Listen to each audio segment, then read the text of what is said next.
All right, some of these people in the picture you might recognize. We've got, of course, Speaker Johnson in the middle there. To the right of him is, with the beard, that's Matt Faraci, who organized this whole thing.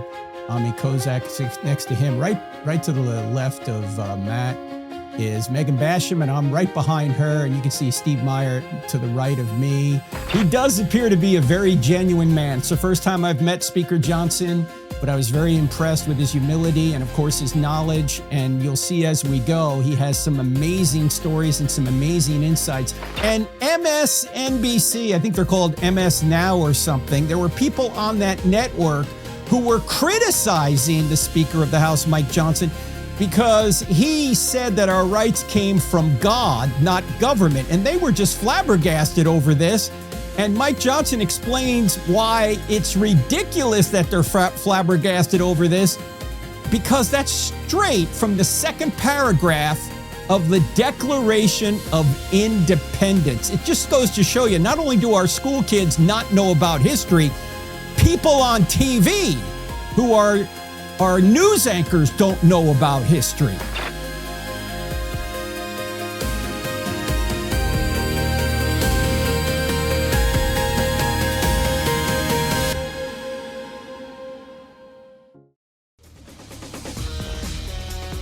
Ladies and gentlemen, this is going to be fun. You rarely get to do this. I rarely get to do this, to bring you along on kind of an inside tour, a private tour. In fact, I've never had a private tour of the Capitol, but last week I had the opportunity to get a private tour of the Capitol with none other than the Speaker of the House of Representatives, Mike Johnson. My friend Matthew Faraci is one of the producers of The Chosen and someone who defends religious freedom and the pro-life cause. And he invited me and about 30 other friends of his for this private tour with the Speaker.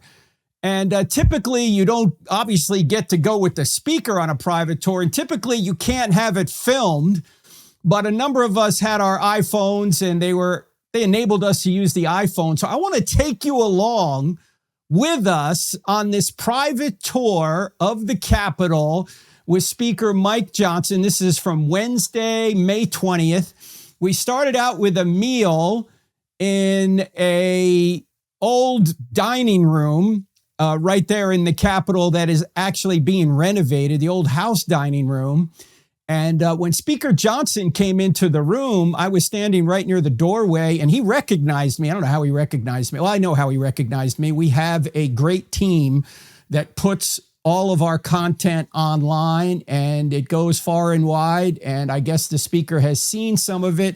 He is an evangelical Christian. He calls himself a Southern Baptist. I'll tell you more about him a little bit later. Anyway, we had a nice conversation before he got up to the podium.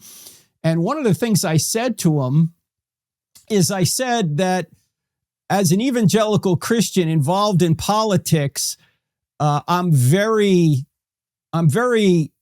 emboldened and encouraged by someone like you who, like Charlie Kirk, was someone who would not talk about God in vague terms, but boldly proclaim Jesus and the centrality of the gospel in a secular setting. Now, obviously, when you're in what we call a secular setting, we don't mean that our country is necessarily secular, because it's not. It was founded on theism, as we'll see throughout this podcast here. But so many politicians act like it's a secular setting and they don't want to offend. So they may talk about God, the creator, as our declaration does, but they may only talk about him in vague terms. But just like Charlie Kirk, Mike Johnson doesn't talk about God in vague terms. He talks about God and Jesus in a very personal way. And you'll see that come through as we go through this particular tour together. So the first clip I want to show you is after we met, he walked up to the podium and told us what the tour was going to be about. And he had just a day or two before had given a 10-minute prayer at the America 250 rally. And MSNBC, I think they're called MS Now or something, there were people on that network who were criticizing the Speaker of the House, Mike Johnson, because he said that our rights came from God, not government. And they were just flabbergasted over this. And Mike Johnson explains why it's ridiculous that they're flabbergasted over this, because that's straight from the second paragraph of the Declaration of Independence. It just goes to show you, not only do our school kids not know about history, people on TV who are news anchors don't know about history. In fact, not long ago, Senator Kaine from Virginia made the same complaint.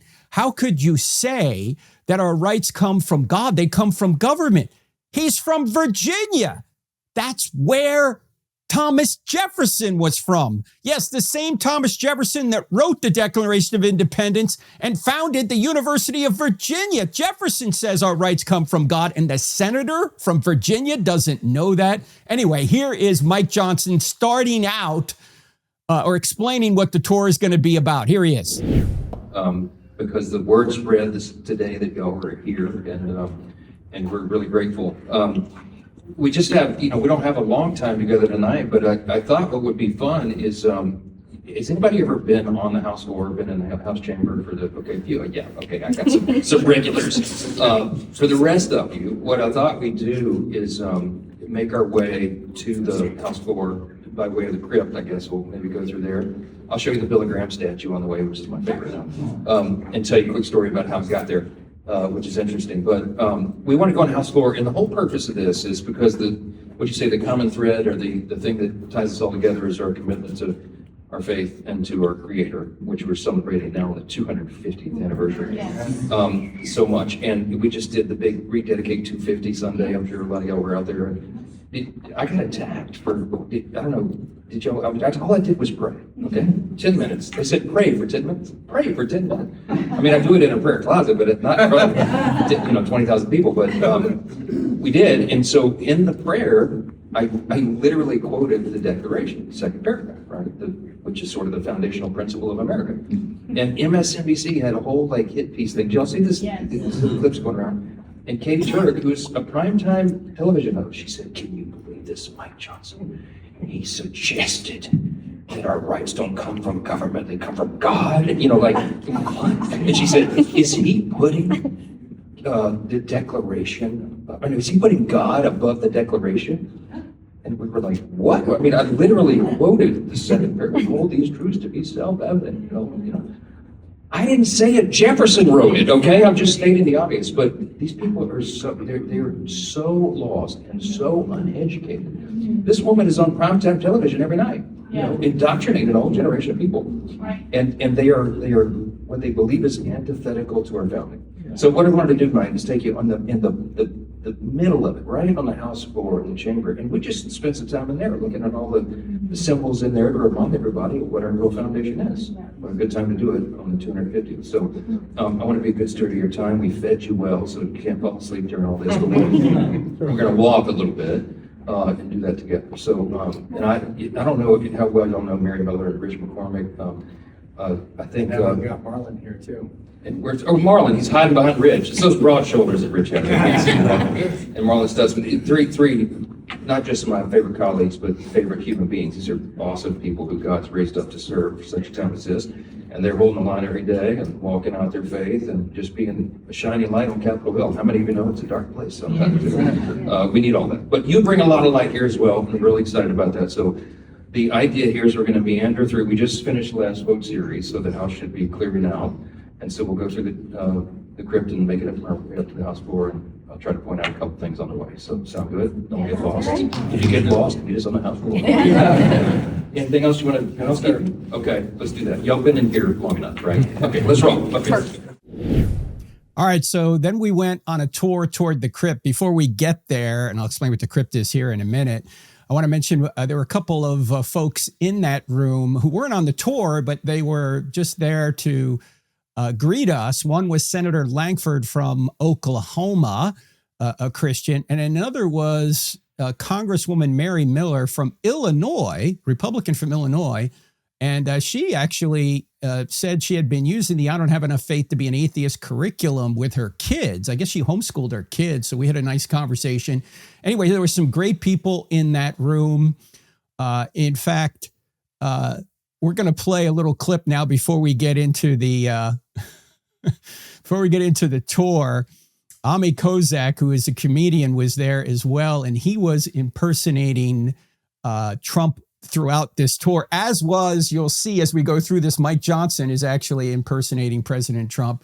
But here is a little exchange they had before before we went on the tour. Here it is. With somebody, a great speaker, one of the greatest speakers of the House. Let's see how we do. He says he does me. I don't know about that. Do we do you? Do you do it? You got to get the hand motion. Oh, the hands. Well, I'm holding the phone. You got to do it.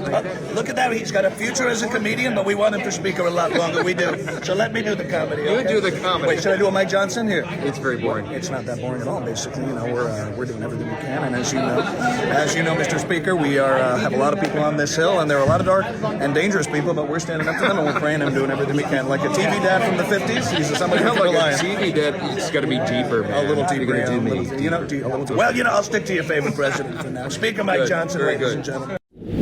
All right, now the first stop on our tour was a place called the Crypt. It's directly under the Rotunda. The Rotunda is, of course, where the big dome is, and we're going to go there in a couple of minutes. But below that, the Crypt, and it's called the Crypt because it was originally designed to be where George Washington's body would be interred. It never turned out to actually have Washington's body. I think he's still at Mount Vernon because there were some intervening things that occurred, including the War of 1812. But in any event, there are 13 statues now in the crypt, one from each of the 13 colonies. One of the original 13 colonies is, of course, North Carolina, the others being Massachusetts, South Carolina, Maryland, Rhode Island, Virginia, New York, Georgia, Pennsylvania, Delaware, Connecticut, New Hampshire, and New Jersey, the original 13. Now, the statue for North Carolina was just put in there in 2024, and it is of course, Billy Graham. And as you heard Mike Johnson say, this is one of his favorite spots in the Capitol. His favorite statue certainly is of Billy Graham, being an evangelical Christian himself. And he actually, as speaker, had the opportunity to dedicate the inauguration of this new statue into the Capitol. So he's going to tell us the story of that here. But before I get there, I apologize in advance for some of the audio. You're going to really have to listen to hard because it's just audio, ambient audio coming on my iPhone. We're doing our best to enhance the audio. We'll try and put subtitles in if you can't hear certain low spots. But here is, and I'm standing right next to him, as you can see, the Speaker Johnson talking about the Billy Graham statue. Hey guys, real quick, raise your hand if you've done Capitol tours before, right? Everybody probably has. Not like this. Not like this. So I just wanted to bring you by, this is the crypt. The idea, we're trying to get to the House floor, but we were going to go by way of the Speaker's office because I was show you a couple things that most people don't get on the tour. I'll show you the actual Speaker's office because there's some really neat historic things in there. We're going to go by the House, the chapel that we use, the Leader's Chapel, which most people have never seen before. We'll go to the balcony so you can get the greatest photo op in all of Washington right there. But I wanted to just stop at one statue anyway. As you know, all states have two statues, and on occasion they'll switch them out for history. And so over the last several years, we've had a lot of statues change out. It just so happens in the last 3 years, I think I've presided over maybe 4 or 5 of these ceremonies because the Speaker does that. Well, one of them I got to do was Billy Graham. North Carolina finally decided to give a proper recognition to what I think is probably their favorite son. But they brought it in, and it's an extraordinary statue, and the whole family was here for the ceremony. And a couple hours before we were doing this, we filled Statuary Hall, and a lot of famous evangelists and Christian artists, recording artists, and all were here for this. But Franklin Graham came into my office 2 hours before the ceremony started, and he said, "I won't do his accent because I can't. I won't do my impression." But front row. yeah, Downloading. but he said, "Speaker, we wanted to bring you something we thought you might want to see before the ceremony." I said, "What's that?" And he pulls out of this little briefcase Billy Graham's study Bible. Okay, and he hands it to me, and I'm like, It's like the Shroud of Turin or something. What do I do? He said, you could just, if you wanted to spend a little time with that, we'll be back, we'll see you in a couple hours. So he leaves me with Billy Graham's study Bible. So I was flipping through it. I mean, wow, it's got his handwritten study notes next to the passages of scripture. And I took a bunch of screenshots. I don't know if it's legal or not, but I did it anyway. Some of my favorite passages. And then I turned it back in. So in the ceremony, I used Billy Graham's Bible to cite the scripture as we dedicated the statue. And one of my staff members got a really awesome shot where I'm standing, it just so happened I'm standing just like this, pointing to his Bible just like that, and it shot up like this. It's my favorite photo of all time. But what an icon. I mean, what a great representative for the state of North Carolina. We did the ceremony in Statuary Hall, and I had not been doing it long enough. I thought he was going to be like, he was set right by the door where you walk through, where, thousands of people every day walk through. It would have been the most prominent statue, and I was like, what a fitting place. And I went on and on about what a great spot for Billy Graham. And then they moved him to the crypt. But I was going to start World War III over this. And then the North Carolina Statue Commission or whatever says, no, we chose it intentionally. We wanted it to be right here in the most prominent place where people walk through. And so I can't argue with the people who put it there. But that's pretty awesome. A recent addition. Yes, exactly. Okay. Which, you want to go this way? Okay, we're going to go up, and I'll take y'all through and show you a couple things that nobody ever sees. Russell All right, so that is in the crypt, and when you walk through the path through the crypt, Billy Graham's statue is right on the walkway. You see it right there. Now the speaker is going to take us up into the rotunda. That's one of the most famous spots, obviously, in the Capitol, where the dome is. It's 96 feet in diameter, the area there. It's 180 feet tall, so it's quite an impressive structure when you're inside. And there are paintings all around this rotunda. I believe this is where, if I'm not mistaken, this is where they had the inauguration last couple Januaries ago, because it was so cold outside. And of course, it's much more secure in the Capitol than outside in this very violent area where you have snipers trying to take out conservatives. This is where he's going to take us now and tell us a little bit about paintings and other things that go on in the rotunda. This is also where we took a group photo, which we'll show you here. All right, here it is. To me, it's like a sanctuary, or especially early in the morning, late at night. It feels not like an almost sacred place. And before I became speaker, I had a lot more time, and I would come in here and just pray in the morning. And it's a beautiful place. Obviously, the architecture is unmistakable. The dome is said to be the most recognized symbol in the world, next to the Christian cross and the Star of David and the Islamic symbol. And it represents freedom to everybody around the world. Greatest nation in the history of the world. And by the way, it's not even close. We're the most free, most successful, most powerful, most benevolent nation that's ever been. But so much of it is symbolized in this building, and we're going to try to show you as much of that as we can real quick. But these are the, obviously famous portraits that are all in our history books depicting various epochs in the history of the country. And over here, very timely, is the sign of the Declaration. And there's a couple of things that everybody likes to point out about this portrait. We're going this way anyway, so we'll walk this way and show you. But you see the notable figures in the center. Jefferson and Adams in the foreground. Jefferson, obviously, the one with the paperwork. But if you look under the table, Jefferson is stepping on Adams' toe because they were, for much of their life, they were friends, and then they were rivals, and then they became friends again. They both famously died on July 4th. Oh, wow. 50 years after the Declaration was signed.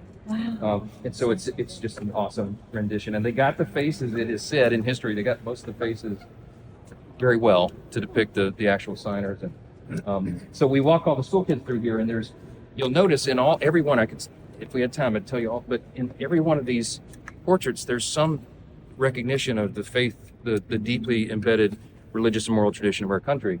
This is the baptism of Pocahontas right here, right? Oh, okay. Over here, you see the pilgrims with their Bible. You see crosses, all around. They gave her a name, right? Pocahontas. They gave her Yeah, they gave her a Elizabeth Warren. Rebecca. Elizabeth Warren. I'm sorry, sir. I'm with comedian here. We had to. We gotta get that. Thank you, sir. That was quick. Hello, Elizabeth Warren. This is the best speaker of the House, I think, literally in our history. The Republic, I've worked with him for years, and I'll tell you right now, what you see is what you get. This is the real deal. When the cameras aren't on and the lights are off, he still loves this country, loves this republic, loves his family more than himself. And he really means what he says. He doesn't drink and he doesn't curse. I do that for him. This is I want that guy's job. Pat Fallon. Of I want his Texas. job. He's a Notre Dame grad, played football at Notre Dame. Bulls, right? I know. I was going to have Indiana one. contingent. Let's go. Convicts. Let's go, Irish. Convicts over Catholics. I'm sorry. I'm sorry. This little young man here, the 19-year-old, just got into what school yesterday? Oh, yeah. Good for you. Congratulations. All right. Go Irish. I think that was Congressman Pat Fallon from Texas. I think that's who it was that just spontaneously walked across the rotunda when Speaker Johnson was telling us about these paintings. I thought that was quite funny. He doesn't curse, he doesn't drink. I do that for him. He does appear to be a very genuine man. It's the first time I've met Speaker Johnson, but I was very impressed with his humility and, of course, his knowledge. And you'll see as we go, he has some amazing stories and some amazing insights. And he is certainly someone that knows the Capitol and knows the history of our country, including its foundations in Christianity, the Judeo-Christian tradition. It's amazing how much he knows. And it's also very sad how many people out there who are commentating on our founding and commentating on our nation don't know history and don't know where we came from. So he showed us the rotunda, and then he took us to National Statuary Hall. Now, this served as the House of Representatives, where they met until about 1864, about near the end of the Civil War, because the House chamber, which we'll talk about here in a few minutes, was not finally built. Let me get the exact date on it. The House chamber was not finally built until 1857, it looks like. But they continued to meet in National Statutory Hall until, it says here, 1864. And then they moved into what we now know as the House chamber, where they have the State of the Union and all that. In any event, he took us to this statutory hall, and there's some amazing history. He's going to take us to a plaque of where John Quincy Adams, our sixth president, sat. He was also in the House of Representatives, and his interaction with a future president, Abraham Lincoln. So here's Speaker Johnson talking about that interaction. Here we go. Moved the Capitol from Philadelphia to this location. And in 1807, this was completed, and they started to meet in this small room because we didn't have that many states and representatives at the time. Tons of stories. I mean, we could be here for hours, literally, talking about all the history in this room. But I want to just show you one thing on the way as we go to the chamber. This is the bronze plate of John Quincy Adams, and he sat here. This is where his desk was. He is the only former president who served in the House. After he was the sixth president, he ran for Congress, and he served in the state of Massachusetts here. And the reason he came is a really important piece of our history. They called him the hellhound of slavery. They also called him old man eloquent, okay, because he was a great orator. But he came to Congress because he had such a deep moral conviction that we had to end slavery. And sadly, the country was not ready to do that yet. So he kept bringing the resolution over and over and over to do it. And one day on his, I think was his 13th attempt, members of Congress and others said, Mr. President, why are you doing it? What is the point? It is going to fail again. And he said, listen to me carefully. Duty is ours, results are God's, right? It's a very liberating way to live. That's exactly what the Bible tells us to do. We're just supposed to be faithful in the little thing God puts before us today, and we trust him with the rest. John Quincy Adams knew he wasn't the sovereign, but that conviction, that deep clarity and conviction that he had a huge impression on everybody around him in the country. He died right here. Well, he died in that room right there. He had a stroke. After the Mexican-American War, there was a move to push slavery further, expand it into the New West. And he was opposing that vehemently. And in February of 1848, as he was making an impassioned speech, he had a stroke and he fell to the floor. So other colleagues grabbed him and they brought him through those white doors over there. That used to be the speaker's room. Now it is the women's reading room. Okay. And it's locked up tonight, but they took and they brought him in and they laid him on a couch. The couch is still there. Reupholstered, but it's still there. And he fell into a coma and he lied there for 2 days until he passed. He died at age 80. His wife was by his side. He had one of the longest careers in American politics in history because he was made an ambassador overseas when he was like 14 years old, right? He was John Adams' son, of course. And they were raised in a culture of faith, and he was a deeply convicted believer. Here's what's so cool about the story, though. It was February 21st, 1848. They buried him on February 26th. One of the 6 pallbearers in the procession was a freshman member of Congress from Illinois named Abraham Lincoln. He was the mentee of John Quincy Adams because Abraham Lincoln was drawn to that conviction. Obviously, seeds planted in his heart, big influence upon him. And then the 6th president influenced the 16th president who ultimately freed the slaves, right? So you don't never know. We're just supposed to be faithful. We're supposed to sow seeds. We don't know how they're going to be watered. We don't know when it's the final fruition of that work is done, but God calls us to be faithful, and he was, and that's why we memorialize him here. Every member of Congress who later served as president has a brass plate around here in the original statuary hall, and this is where he sat. Abraham Lincoln sat right over there. There's a plate on the floor, and that room behind you see Lincoln Room. That used to be the post office for the house, and he used to go in there and retire by the fireplace. So it's no longer a post office, but now there's Lincoln memorabilia throughout there and all sorts of fun stuff. And when you're here on a longer time, we have the full tour. We'll take you on the 3-hour version of this. Okay. All right. We're going to go to the house chamber over here now. What an amazing story that John Quincy Adams, our 6th president, literally had a stroke on that spot. That's where the House met.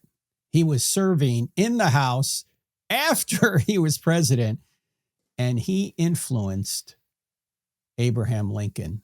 And I love what Speaker Johnson said there. That is true, that we are to do what is right and leave the results to God. God has the results. We're supposed to just be faithful and do what is right. And that's, by the way, what William Wilberforce did. For years in the UK, in Britain, he tried to get rid of slavery. And it kept failing. But he was faithful, and eventually he succeeded, and he saw the slave trade finally abolished and slavery abolished just a few days before he died. He was faithful to the end. And John Quincy Adams kept bringing it up. We need to get rid of slavery. And it continually got rejected, but he was faithful, so faithful that he inspired a young freshman congressman by the name of Abraham Lincoln, who ultimately did free the slaves. So do what's right, leave the results to God. Doesn't matter if you say, well, politically, we're not going to be able to do it. Just do what's right, leave the results to God. Now, he also took us to the chapel, and we couldn't take pictures or photos in the chapel. There's a small chapel right next to the Speaker's office. It's used by both the House and the Senate. We'll show you some stained glass from that chapel because it's on the Wikipedia page. You can see that George Washington here is kneeling in that stained glass. And I'm reminded that every House session and Senate session begins with prayer. And that started with the Continental Congress and continues to this day. In fact, Benjamin Franklin proposed a prayer on June 28th, 1787. Now, a lot of people say Franklin was a deist, and he may have been a deist. Deist is someone that believes there is a God who created the world and sustains the world, but he doesn't get involved in human affairs. He's kind of a distant God. And some people say Jefferson was that way and may have been. But it doesn't look like Franklin was a deist toward the end of his life. In fact, he may have been influenced by George Whitefield, who Franklin was enamored with. Whitefield would come and do these great evangelistic rallies, speak to 20,000 people without a microphone. And Franklin was just enamored with Whitefield. He may have become a Christian toward the end of his life. And this prayer that I'm about to read here may indicate that. But before I do, I want to mention one other thing about Jefferson. When you read the Declaration of Independence, the Declaration of Independence is not a deistic document. It talks about providence. It talks about God's judgment. In fact, the Declaration of Independence talks about the fact that we as the colonists are appealing to the supreme judge of the world with our complaints about King George. And it talks about a day of judgment. That's not a deistic concept. In any event, let me go back to Franklin's prayer. This was the prayer that I believe that he said at the Constitutional Convention in 1787. Yes, June 28th. He said this: I have lived, sir, a long time, and the longer I live, the more convincing proofs I see of this truth, that God governs in the affairs of men. Let me stop right here. That's not deism, ladies and gentlemen. Deism would deny that God governs in the affairs of men. They would say, no, God is absent. He doesn't get involved in what we do. But Franklin is saying, yes. He goes on to say this: and if a sparrow cannot fall to the ground without his notice, is it probable that an empire can rise without his aid? We have been assured, sir, in the sacred writings, that would be the Bible, that except the Lord build the house, they labor in vain that build it. I firmly believe this, and I also believe that without his concurring aid, we shall succeed in this political building no better than the builders of Babel. I therefore beg leave to move that henceforth prayers imploring the assistance of heaven and its blessings on our deliberations be held in this assembly every morning before we proceed to business, and that one or more of the clergy of this city be requested to officiate in that service, unquote. Now, the Constitution that they came up with has survived. We've been living under this Constitution since 1787. Of course, the Declaration of Independence was 1776. We're celebrating our independence this year, 250 years, but the Constitution came online in 1787. The Bill of Rights, the first 10 amendments, which are basically handcuffs on the government to prevent them from usurping the rights of individuals. Those were passed in 1791. Speaker Johnson, during this tour, told us that the average age of a constitution in the world is 14 years, ladies and gentlemen. 14 years. We've been living under one constitution since 1787. What is that? 239 years? Am I thinking right here? We're rounding it off to about 250, right? This constitution that they developed recognized Lord Acton's famous decree that power corrupts and absolute power tends to corrupt absolutely. So they separated the powers to ensure that human nature, evil human nature, would be checked across these separated powers. By the way, we don't have three co-equal branches of government. What is supposedly the strongest branch of government? No, it's not the presidency. It's not the executive branch. It is the legislative branch, the Congress, because the Congress has the power to impeach the other two branches. It can impeach the president. It can impeach members of the judiciary, but the president and the judiciary don't have that power to impeach the legislature. The legislature is supposed to be the closest to the people, particularly the House of Representatives. And as you may know, for the first 150 or so years of our nation, the senators were not elected by the people. They were elected by the legislatures of the state. So we would elect representatives, national representatives, but the state legislatures would appoint the senators. Now that changed in the early 1900s. But the idea is that the people were closest to the House of Representatives. And so they are supposed to be the strongest branch. They don't always assert their authority because they're like herding cats, especially now with the bifurcation between the left and the right. But we'll get to that a little bit later.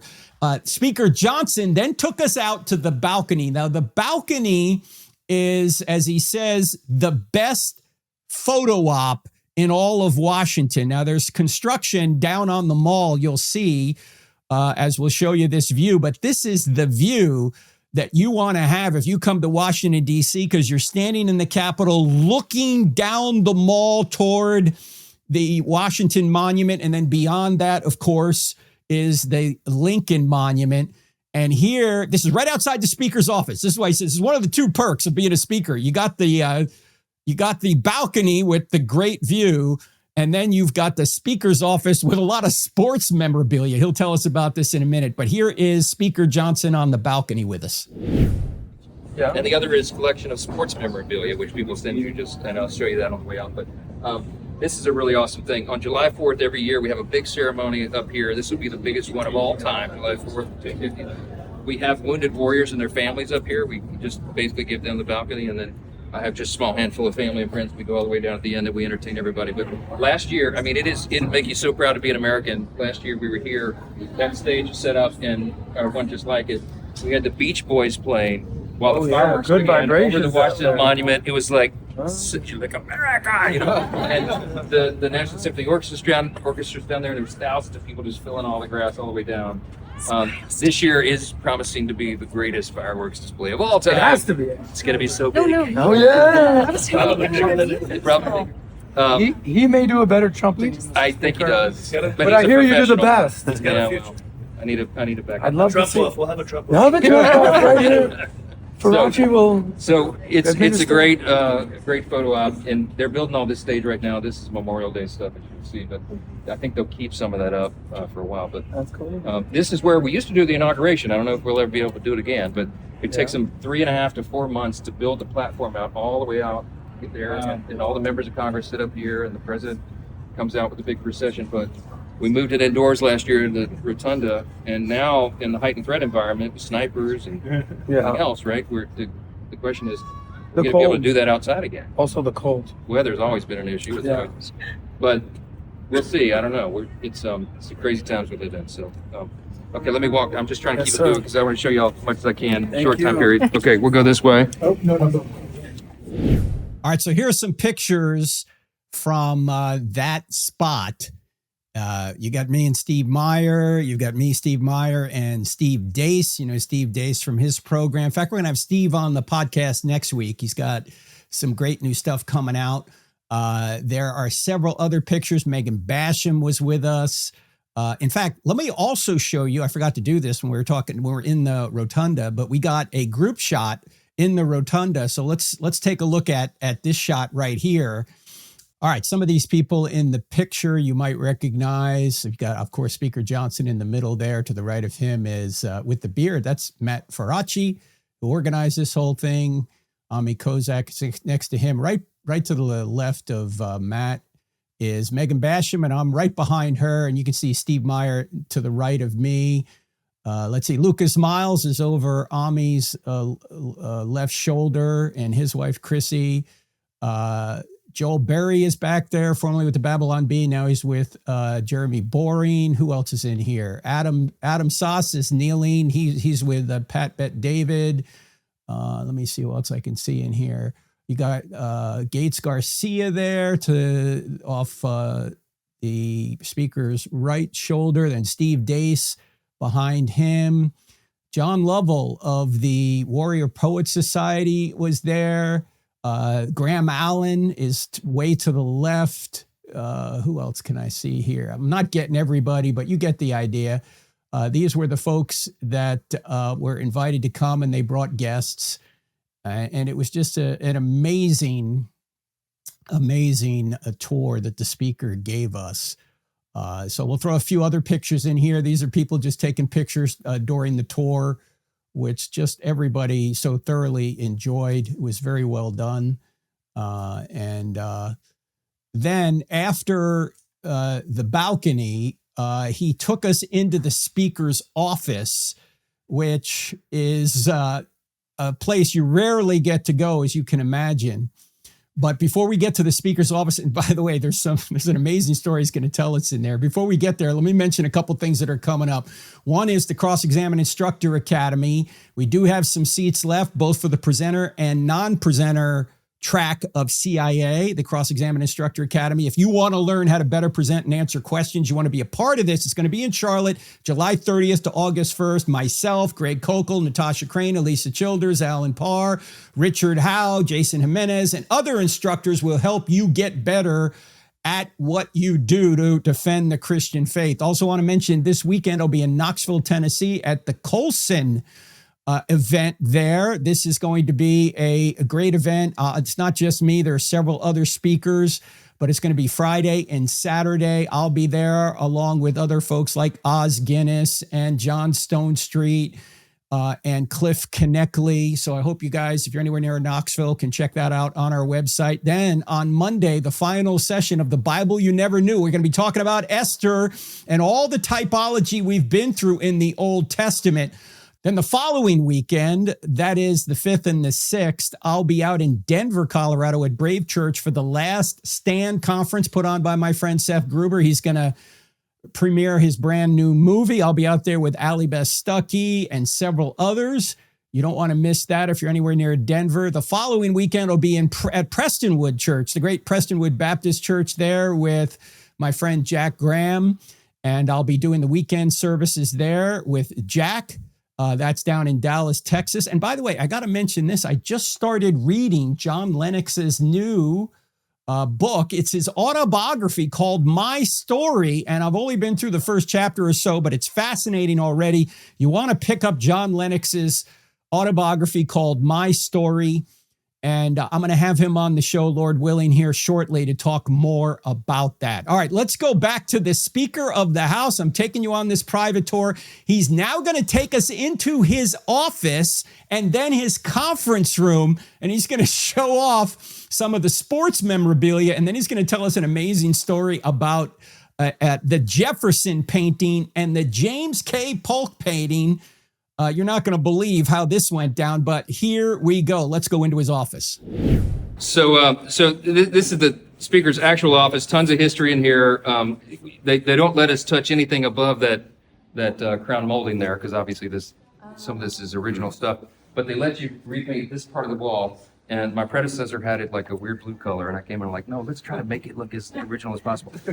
But this is where a lot of stuff happens, and I mentioned the only perk to being speaker is the balcony and sports memorabilia. So can I show off a couple things real quick? So right over there on this table right here, this is the LSU National Championship baseball ring. It's got a name on the side, like it had something to do with it, but no, I am a that's my Gators. That's my LSU jersey up there on the first speaker from Louisiana. So alma mater and things.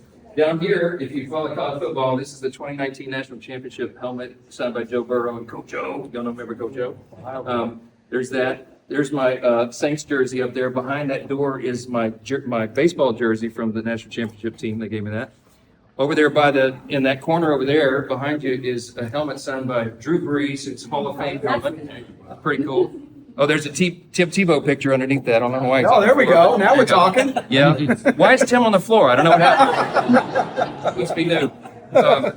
So pretty cool stuff. Last year, LSU, my alma mater, won the national championship in baseball, and my hometown team in Shreveport, Louisiana, Northwest Louisiana, LSUS, won the NAIA national championship. They went 59-0. Whoa. They did not. No one's ever done it in college baseball. It's the greatest season of all time.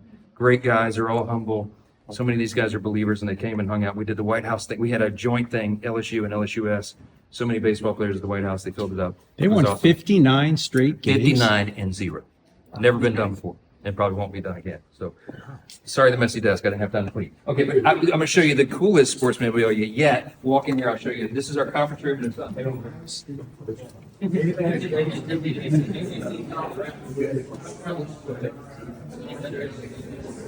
oh, there's that Billy Graham pick. Yeah. Oh, very good. Yeah. Very good. Show that one off again, Mr. Speaker. It came. It rotates. All right. So we had the State of the Union several weeks ago. Y'all remember? And 2 nights before the State of the Union, which was scheduled on Tuesday, our hockey team wins the gold medal. So the president calls me. It's like he doesn't sleep, as you know. The president doesn't sleep. So he calls me like, 11:30 at night, he's like, Mike, we're going to need some more seats for the State of the Union. I said, sir, those seats have been gone a long time because the gallery you'll see is not large in the House chamber. And he said, Mike, we got the team just won a vote. You got to bring them. I said, oh, I mean, how many people are we talking about? Well, the women won too. I'm like, sir, it's like 60 people. We literally didn't have seats. And he goes, I want them on the floor. I said, that's against the law. I can't. He goes, well, change the law. I said, it's Sunday night. It's in 48 hours. I'm not, So if you remember, at State of the Union, they came down the press gallery and they got to wave. Okay. But the guys are all really awesome, all-American, humble guys. I don't know what it is about this hockey team. We really love them. So they came and hung out. And this is a picture of them sitting on my desk, literally, and hanging out. And they all signed this thing. But this is what I want to show you. This is one of the 50 pucks that were used in the gold medal game. And they gave me one to memorialize their thing. So I'm really proud of that. I put it way in the corner so nobody can steal it. Okay. That portrait over there is Thomas Jefferson, obviously, and that's probably one of the 3 official portraits of him. It might have been in a history book. It wasn't mine. Why is he hanging in the corner? Real quick. One day, this is like maybe 10 or 11 months ago, the president calls me, goes, Mike, what are you doing this morning? I said, I'm putting votes for this big bill. And he said, Mike, we got to make a trade. I said, a trade? And he goes, Mike, I need your poke. I said, do you need my what? Your poke. Sir, I'm sorry. What? You're James K. Polk. The curator said you have the only portrait of Polk, and I need it in the White House because you've seen the Oval. It's for the presidents. I said, sir, I don't know if I have it, but I'll find mine. We're gonna make a trade. I'm so embarrassed. I'll never tell anybody. Y'all are all recording this.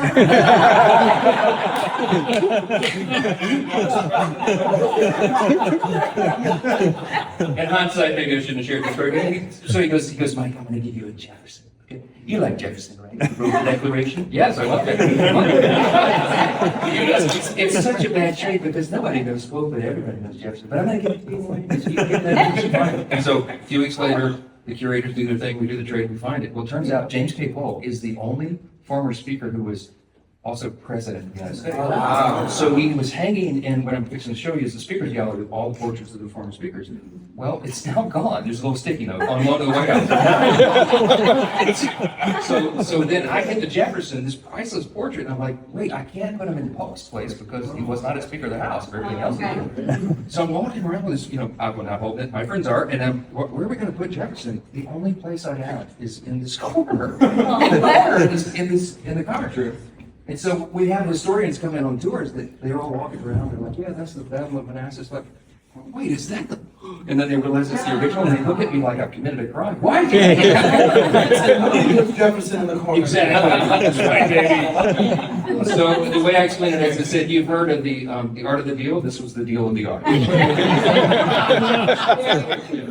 So please don't touch it. It's priceless. This is my latest thing we haven't got framed, but this is me and Nicki Minaj hanging out. And Polk is behind the door. Let's see if he's in.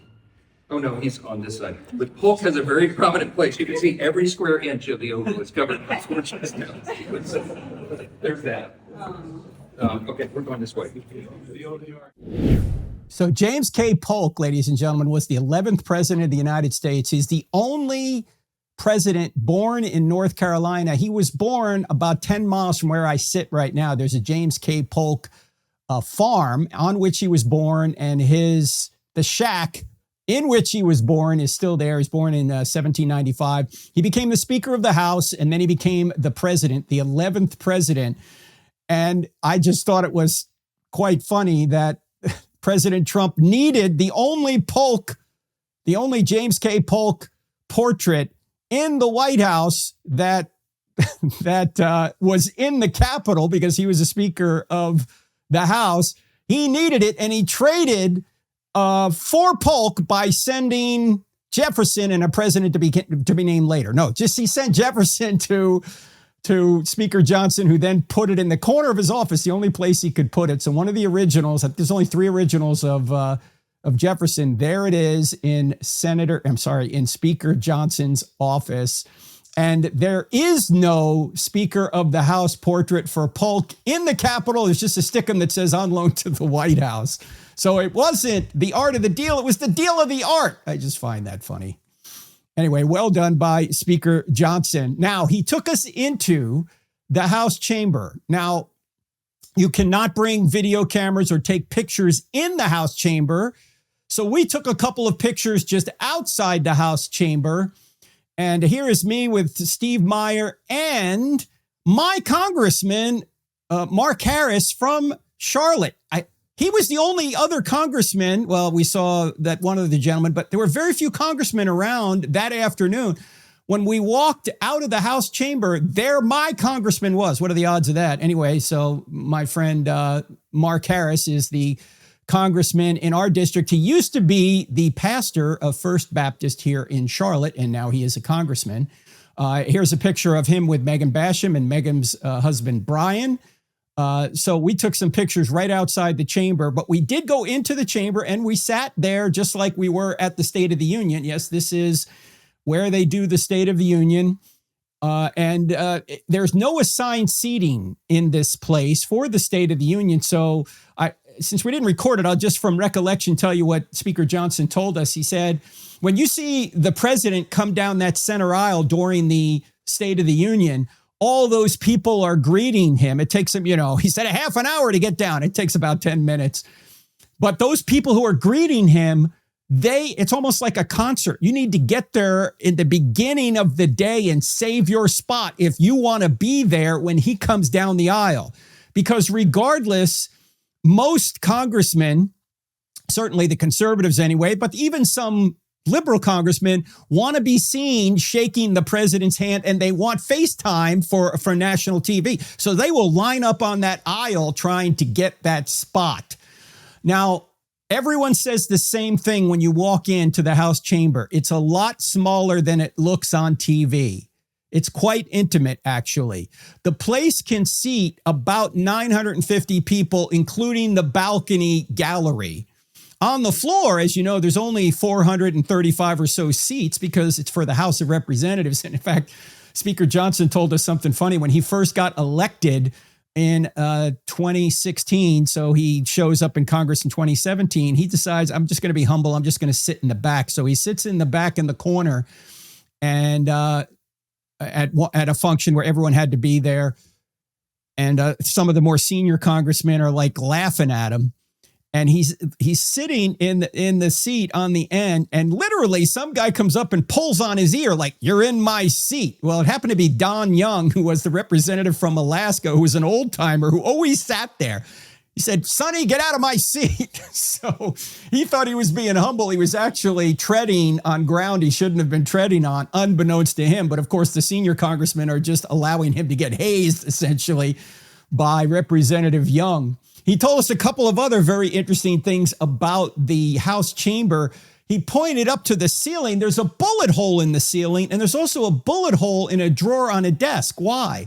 Because on March 1st, 1954, 4 Puerto Rican nationalists, before they had metal detectors, went into the House chamber and started spraying the House chamber with bullets. 30 shots were fired. 5 people were shot, one of them seriously. Thankfully, nobody died, but there were 240 members in the chamber that day. 5 of those people were shot. All of those 4 Puerto Rican nationalists were sentenced essentially to life in prison, but their sentences were commuted by President Jimmy Carter after about serving for about 25 years. So he showed us, he said, I think we can afford to fix that hole, but nobody has fixed it so far. It's up there in the ceiling. I guess it's just a reminder. Now, when you sit there, he also told us about all of the historical figures associated with law, that there's 23 of them all around the chamber above the balcony. And the center one, the one staring right at the speaker, is Moses. He's looking straight on. All of the other folks historical figures associated with law are in profile. Moses is the only one looking directly at you, and all of the profiled ones are looking at Moses, the great lawgiver. Some of these people, some of the historical figures in the House of Representatives, other than Moses, are Thomas Jefferson, George Mason, course, founding of our country. William Blackstone, who the founders relied a lot on in their political philosophy. Napoleon is up there. Hammurabi's up there. Maimonides, the great Jewish scholar, and other ancient figures, including two popes. Two popes are on the wall in profile looking at Moses. Now, when I didn't know this coming in, but Speaker Johnson said that before he went into Congress, he was a constitutional attorney who served for many years as an attorney for the Alliance Defending Freedom, ADF. I love ADF. We've been donating to ADF for years. I've spoken at ADF functions. They're out of Phoenix, Arizona. They have thousands of attorneys around the world who argue for religious freedom. And they've gone to the Supreme Court and won several times. They defended Jack Phillips out there in Colorado and several others. So they're a great organization. As soon as he said he was an ADF attorney, I knew what his worldview was. He is an evangelical Christian who believes that we have to be a Christian 24/7, 365, 360 degrees. Every area of your life ought to be governed by what Jesus and the apostles say. In fact, Mike Johnson said, my faith informs everything I do. His theology is Southern Baptist. My faith informs everything I do. And it's evident in how he conducts himself. Now, there's a lot of questions that people have. We started this talking about his introduction to the tour, saying, I just gave a long prayer quoting the Declaration of Independence, and the folks at MS Now were upset that I said rights came from God, from our Creator, as our Declaration of Independence says, not from government. And they were all upset. We could not film him saying this, but here is a short clip of Speaker Johnson telling us exactly where our rights come from, and he's saying this on the floor of the House. Here he is. Friends and colleagues, we are so blessed. We should not take it for granted. We hold these truths to be self-evident that all men are created equal. It does not say born equal. It says created equal. It is our Creator that gives us our rights. We're the first nation in the history of the world that acknowledged that our rights do not derive from government. They come from God Himself. Those words up there, that motto, it says, "In God we trust," right above the Speaker's rostrum. Congress voted to put that there as a rebuke to the Soviets' worldview at the height of the Cold War. Why? Because communism, socialism, find their root in Marxism. And Marxism begins with the belief that there is no God. It's wrong. And this Congress made us stand those many years ago, and we should do it again. We're different, we're distinct, we're exceptional, because we acknowledge that right there. We're different and exceptional, not because we're better people. It's because our form of government is better. In fact, it's unique. In fact, Speaker Johnson told us in the chamber that when he speaks, and by the way, he teaches a course in constitutional law at Liberty University, an online course, believe it or not, which Ryan Helfenbein, who was there as well, said, "Hey, where do you teach that course?" Because he's with Liberty. And he said, "Oh, I teach it at Liberty." And it's amazing that students don't know who he is until they're in the course and they go, "Oh, this is the Speaker of the House grading my papers?" Anyway, Speaker Johnson said that when he teaches this on a whiteboard, he'll put God, king, and then people. That's how monarchies were. God gives the king the authority, and then the people are his subjects. Jefferson and our founders said, no, we're going to erase the king, and our rights come directly from God to the people, and the people that serve in government are accountable to the people. In fact, our friend Bill Federer put it this way. He said, our system is derived from the ancient Israel period before they had a king, during the period of Judges, before as he says, the priests went woke and people did what was right in their own eyes. It was working for years prior to that. And he said it was a covenant, like a triangle, that rights come from God and you're supposed to love your neighbor because you're accountable to God. That worked. It was the only country in history not to have a king prior to modern times.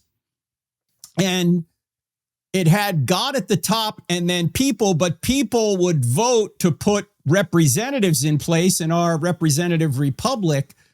And so the representatives were accountable to the people and, of course, to God, because God is the ground of all rights. If there is no God, there are no rights. Everything's just a matter of opinion. It's just your opinion against somebody else's opinion.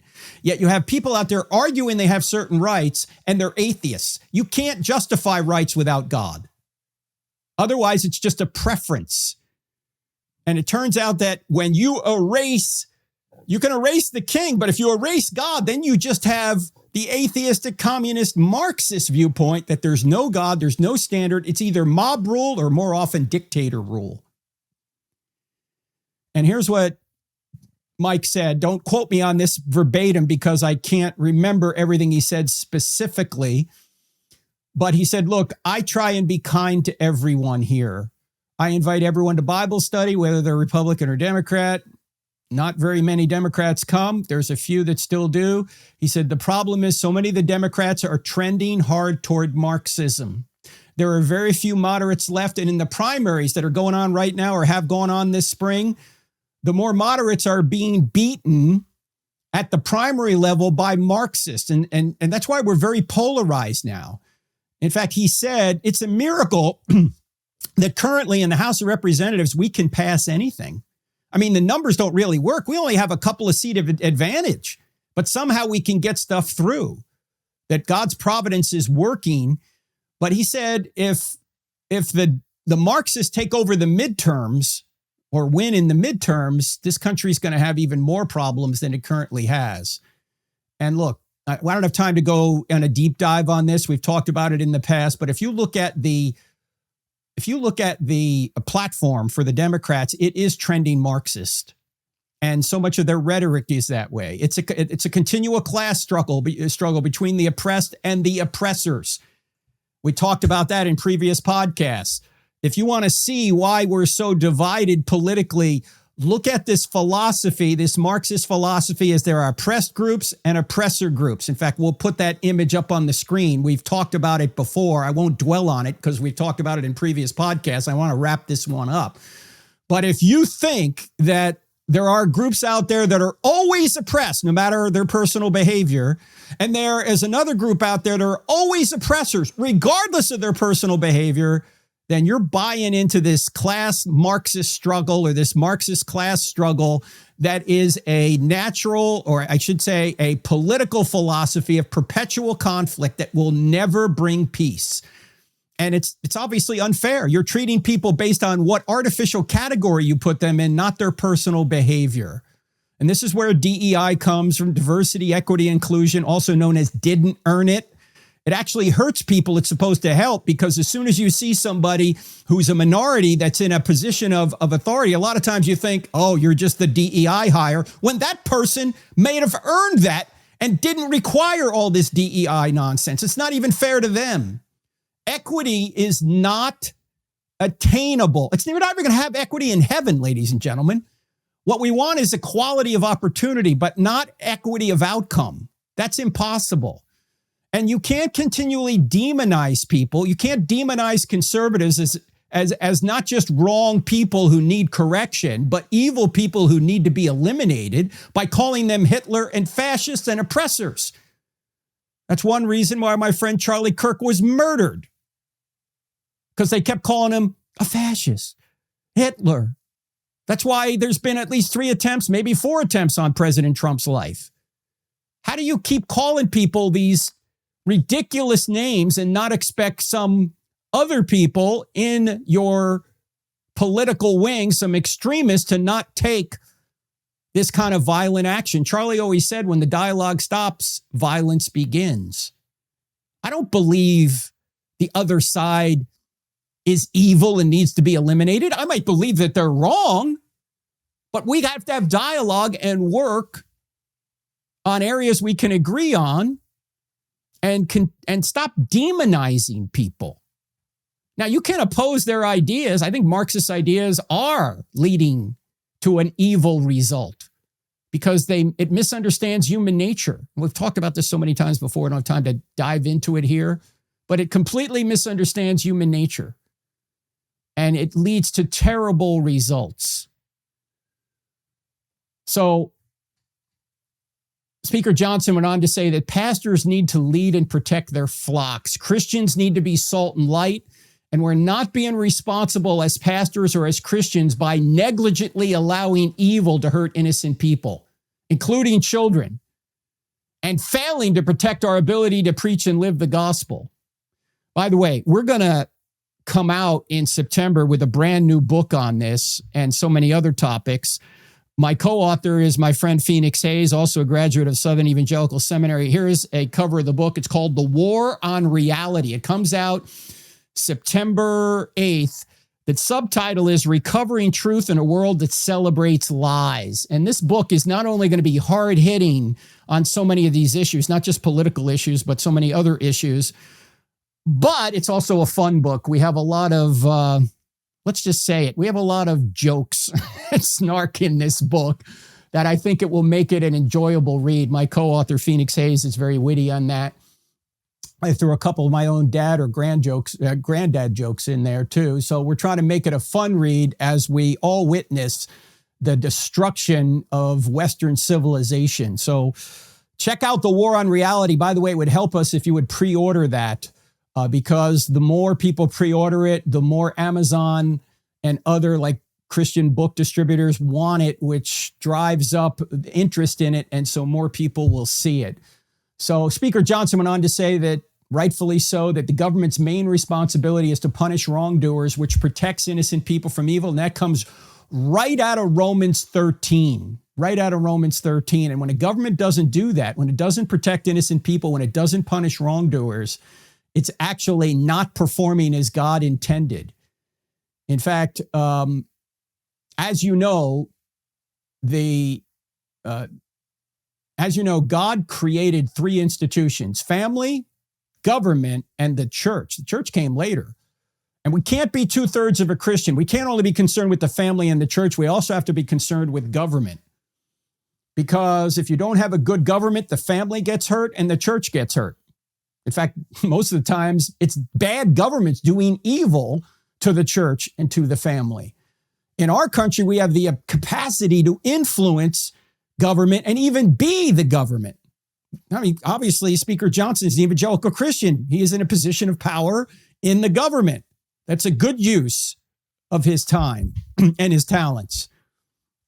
I mean, would you rather have somebody that fears God and believes in the Bible in government or somebody that doesn't? If you say, I'd rather have somebody that doesn't, then what standard are you using to say that? What standard are you using to say that your guy or gal would provide better policies? And I understand that both policies and personalities are important. Character does matter. But if you only could choose one, you've got to choose policy, because policy is going to affect you a lot longer than personalities will. Now, I think in Speaker Johnson, from what I've seen, and I've only been with him once, but what I've seen, how he carries himself, I think he has both. I think he has proper policies, biblical policies, and a biblical personality as well. Now, when you say this about anyone, especially a political candidate, that of course can be fraught with danger because people think you're endorsing their imperfections and sins. Nobody's perfect. Jesus isn't on the ballot. And so a lot of people say, well, you can't in any way endorse anybody as a political candidate. I understand why people get upset with that and it's fraught with danger. But let me ask you this. When you endorse your pastor because on balance you think he's doing his job well, does that mean you're endorsing his imperfections and sins as well? No, of course not. I mean, we have to be grown-ups here, and we have to say, when I say that such and such a person is doing a good job in government and I endorse what he's doing, that doesn't mean you endorse everything the guy says or does. I certainly don't endorse everything Trump says or does, okay? But I think overall, I think his policies are going in the right direction, certainly as opposed to where Kamala Harris would take the country. But that doesn't mean I endorse everything. You have to be adults, just like you might not endorse everything your pastor may say or do, even though overall, on balance, you think he's a good pastor. And the Proverbs 29:2 says, when the wicked rule, the people groan. When the righteous rule, the people rejoice. Now, one final thing I got to talk about here, and this will wrap this whole thing up. We had this just before Memorial Day, this tour. And my friend Josh Howerton of the Live Free podcast tweeted this out on Memorial Day. He said, The grandpa you laughed at behind his back for letting you watch violent war movies as a kid, but who freaked out about the Disney show where the kid had two dads, that guy, your grandpa, was right. There was evil in the war movie, but it was generally evil, depicted as evil in a great struggle between good and evil. And it trained the consciences of a generation to value things like valor, self-sacrifice, courage, integrity, honor, patriotism. Yes, patriotism is a good thing. Josh says, my dad used to say, quote, the worst kind of person is the guy who was born on third base and acts like he hit a triple, unquote. So Josh said this, he didn't say, let me comment on that.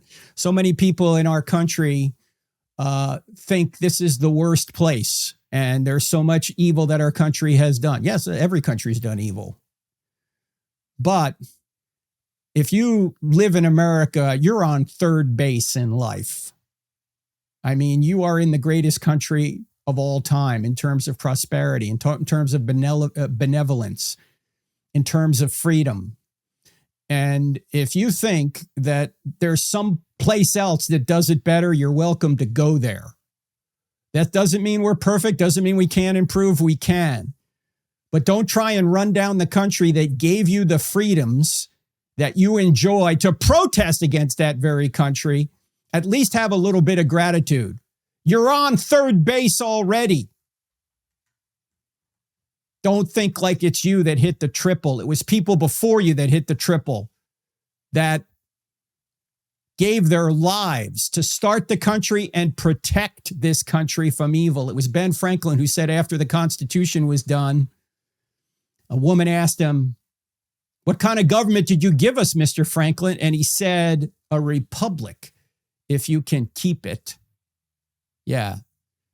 It takes sacrifice to keep something good because evil wants to tear things down. That's what Marxism wants to do. It wants to tear everything down. It can take centuries to build a great country. It can take a very short period of time to tear it down. It can take a couple of years to build a nice house. You can torch it in 5 minutes. Evil degrades what is good. You can improve our country, but don't try and tear down its foundations. Its foundations, as expressed in the Declaration of Independence and the United States Constitution, are generally good. So here's what Josh said about a war movie. We watched one last night as well. He said, be wise, but watch a war movie with your kids today and help your American kid understand they were born on third base because a bunch of people died to get them 3 bases ahead. And this brings me to Memorial Day and what happened in the Civil War when it was reported to President Lincoln that Miss Lydia Bixby of Massachusetts lost 5 sons in the Civil War. This inspired the plot of the movie Saving Private Ryan. In fact, there's a scene in Saving Private Ryan where a military officer reads what I'm about to read you. It was the letter that Abraham Lincoln wrote to this woman who had lost 5 of her own sons in the Civil War. At least that's what Lincoln thought. There's some dispute. She certainly lost at least 2, maybe as many as 5. Here's what Lincoln wrote to this woman. Dear Madam, I've been shown in the files of the War Department a statement of the Adjutant General of Massachusetts that you are the mother of 5 sons who have died gloriously on the field of battle. I feel how weak and fruitless must be any words of mine which should attempt to beguile you from the grief of a loss so overwhelming. But I cannot refrain from tendering to you the consolation that may be found in the thanks of the Republic they died to save. I pray that our Heavenly Father may assuage the anguish of your bereavement and leave you only the cherished memory of the loved and lost, and the solemn pride that must be yours to have laid so costly a sacrifice upon the altar of freedom. Yours, very sincerely and respectfully, Abraham Lincoln. You can't say it any better than that, ladies and gentlemen. You know, Memorial Day is where we honor people who sacrificed their lives for freedom in America. That's one reason we're all standing on third base right now. Ladies and gentlemen, Jesus sacrificed his life for freedom for everyone, not only now here on earth, but for eternity in heaven. As Jesus himself said, there's no greater love than when you lay down your life for your friends. Yes, let's honor those that have gone before us, but let's also remember the greatest hero of all time was Jesus of Nazareth, who went to the cross to take our punishment upon himself. Because an infinitely just God can't allow unjust people like me and you to go unpunished. But how can he allow us to go unpunished? Because his love compels us to go unpunished. The only way he can do it is to punish an innocent substitute in our place. And so that's why he came to earth, added humanity to his deity, and allowed us, the creatures that rebelled against him, to torture and kill him. So he could take our punishment upon himself. And then by trusting in him, we're not only forgiven, but we're given his righteousness. That's the greatest story ever told, and it happens to be true, ladies and gentlemen. There's evidence for it. And this is why I said at Charlie Kirk's memorial, after mentioning some of the great admirable things that Charlie had done, I said, Charlie Kirk is not in heaven because he died for his Savior. Charlie Kirk is in heaven because his Savior died for Charlie Kirk.